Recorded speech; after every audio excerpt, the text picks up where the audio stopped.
పిల్లలు అంటారు తల్లిదండ్రికి, నా ఎగ్జామ్ కాబట్టి, ఇది ఎగ్జామ్ సీజను, నా గురించి ప్రార్థించండి, మంచి మార్క్ తెచ్చుకోవాలి.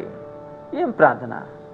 డాడీ ఏమో జాబ్లో, మమ్మీ ఏమో ఇంటి పనిలో బిజీ, మరి పిల్లలకి ఇలాగ మార్క్ వస్తుంది.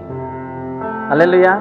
అంటే చూడండి, పౌలు గారు ఇక్కడ ఏమంటున్నారంటే, నిన్ను మంచిగా సేవ చేసుకోవాలి, దేవుడి గురించి ప్రతి ఒక్కరిని తెలియచేసుకోవాలి, సువార్త అందించాలి.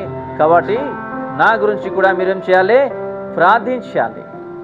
ఒకవేళ కుటుంబంలో ఎవరైనా పడిపోయి ఉన్నారు, భర్త అయినా, భార్య అయినా, పిల్లలైనా, ఎవరైనా, తల్లిదండ్రి అయినా, వాళ్ళ గురించి మేము తప్పగా ప్రార్థించాలి. ప్రతిరోజు ప్రార్థించాలి. కుటుంబం గురించి ప్రార్థించాలి, దేశం గురించి ప్రార్థించాలి, అలాగే పాస్టర్స్ గురించి ప్రార్థించాలి, విశ్వాసి గురించి ప్రార్థించాలి, అన్యుల గురించి కూడా ప్రార్థించాలి.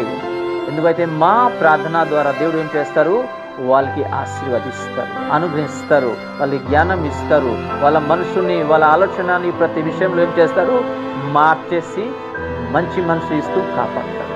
హల్లెలూయా. కాబట్టి ప్రార్థన, ఈరోజు ప్రార్థన అండి ఒక భారం అయిపోయింది. టీవీ చూడమని చెప్పండి, వాళ్ళకి నిద్ర ఉండదు, ఆకలి ఉండదు, ఇంకా ఏముండదు చెప్పండి మీరే. ఇంకా ఏమి నొప్పి ఉండదు, నడుము నొప్పి ఉండదు, కాలు నొప్పి ఉండదు.